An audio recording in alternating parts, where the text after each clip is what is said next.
smiling? Sometimes people here's my like thingy that I made. There's that corner of it. First class people. Second class.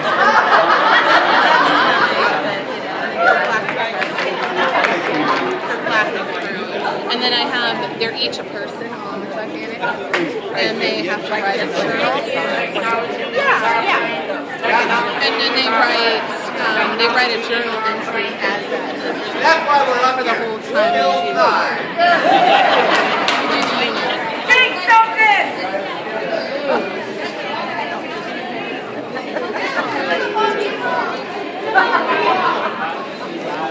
Everybody gets away. What if the hokey pokey really was what it was all about? Right foot in the picture, right foot out.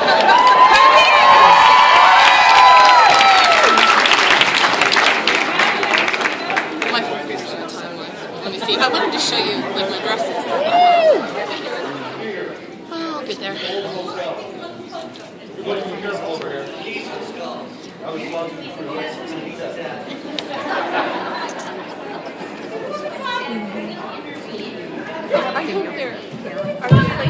Ladies and gentlemen, once again, Miss Jody Ritson, let's hear it. Hi, everybody. We didn't get to meet yesterday. I'm Jody. The other half of me is looking for something right now. Phyllis. Welcome to the best Monkees convention that we've had thus far. What do you think about having all the kids here? Pretty cool, right? Okay. First thing that we want to do and get out of the way would be the most exciting thing for us, which is for myself to introduce Mr. Terry Hazlitt. He is the executive director. I didn't want to shortchange him. The executive director of America's Pop Music Hall of Fame. And because of all of you, he's here and he's got a little bit of a speech that he would like to share with you. So let's hear it for Terry.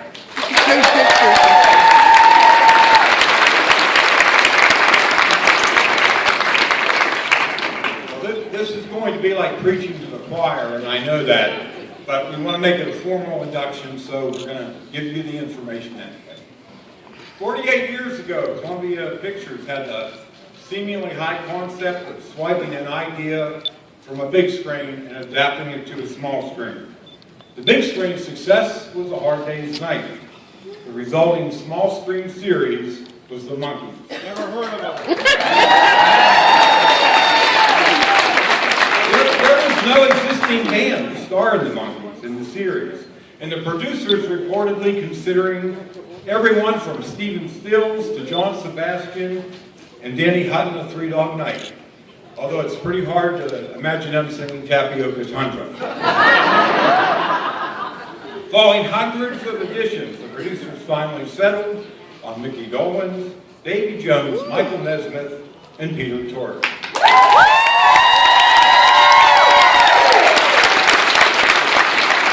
The TV series, The Monkees, was a huge success. It even won 2 Emmy Awards. The Monkees band, however, was an out-and-out smash.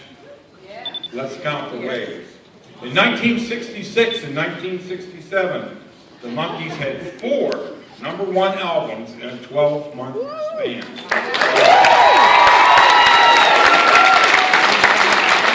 In 1966 and 1967, the album The Monkees stayed in the #1 position longer than any album released up until that time.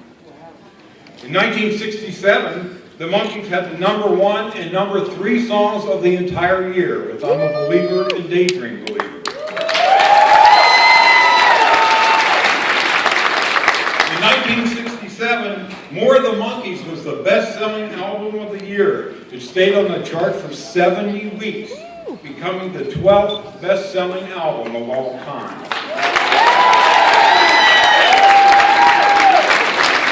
And in 1967, the Monkees outsold the Beatles and the Rolling Stones. In 1986, 1976 and 1987, the Monkees had not 5, not 6, but 7 albums on the chart simultaneously. In 2006, Headquarters was included in 1,001 albums you have to hear before you die.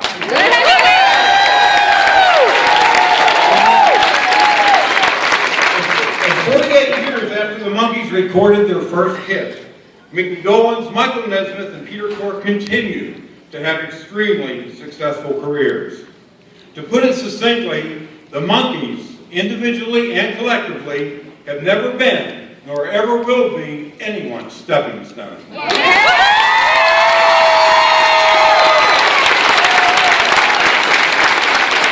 yeah, there's one fact we left out. The Monkees also introduced the Jimi Hendrix Experience to American audiences on one of their tours.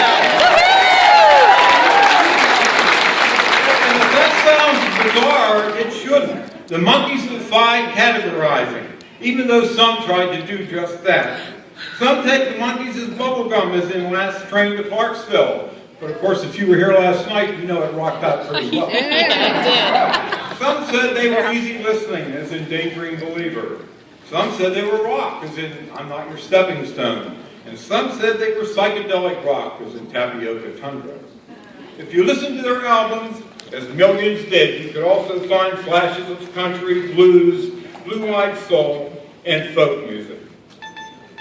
The truth is that these are 4 versatile singers and performers who for more than 6 decades have given worldwide audiences a wealth of music, entertainment, and memories. One wonders why the Hall of Fames haven't come calling.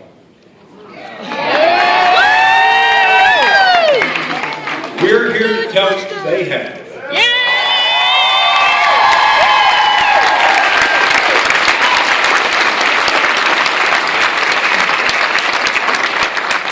Decades of fans being daydream believers about the Monkees becoming Hall of Famers is over. In the first 2 years of public voting for America's Pop Music Hall of Fame, the Monkees received more votes than Frank Sinatra. Damn right they did. More votes than any Motown act. Damn right. More votes than the Beach Boys. More votes than Elvis Presley. More votes than the Beatles. More votes, in fact, than any other nominee ever for America's Pop Music Hall of Fame.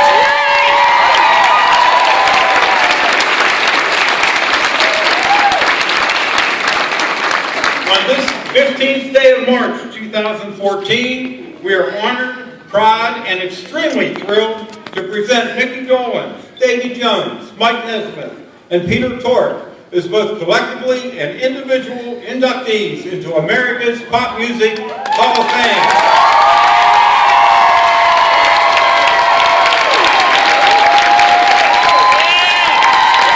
And now the moment you've been waiting for. Since I'm 12 years old, I have waited for this moment. I would like to introduce Mike, Mickey, and Peter, the Monkees.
At this time, we would like to induct the Monkees into America's Pop Music Hall of Fame.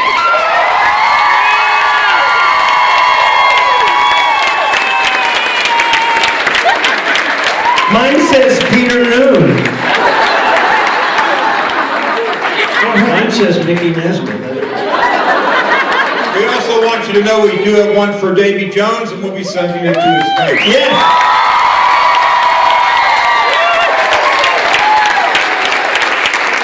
Thank you so much for this honor. It's a pleasure to be here. You guys having a good time? A great convention. A big thank you to Jody and Phyllis for putting on a really great convention and also for setting up this wonderful honor. Thank you. Everybody hold them up. Ready? Photo, stand over there and sweep.